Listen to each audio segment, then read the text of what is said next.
Breast క్యాన్సర్లో ముక్క పరీక్షకి పంపించిన తర్వాత దాన్ని సబ్ క్లాసిఫై చేస్తారు. ఎలాగో ఇప్పుడు తెలుసుకుందాం. మన బ్రెస్ట్ క్యాన్సర్ సెల్స్లో oestrogen receptor, progesterone receptor and HER2/neu receptor అని 3 రిసెప్టార్స్ ఉంటాయి. Oestrogen and progesterone receptor cell మధ్యలో ఉన్న న్యూక్లియస్లో ఉంటే HER2/neu రిసెప్టార్ అనేది సెల్ పైన ఉంటుందన్నమాట.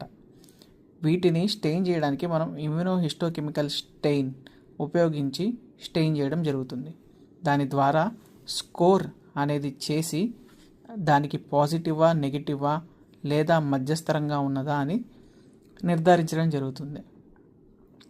దీని ద్వారానే మనం hormone positive breast cancer, hormone negative breast cancer, TNBC triple negative breast cancer, HER2/neu enriched breast క్యాన్సర్గా డివైడ్ చేసి దాన్ని బట్టి ట్రీట్మెంట్ ప్లాన్ చేయడం జరుగుతుందన్నమాట. ఇంకా వివరంగా కావాలి అనుకుంటే కామెంట్స్లో మెన్షన్ చేయండి.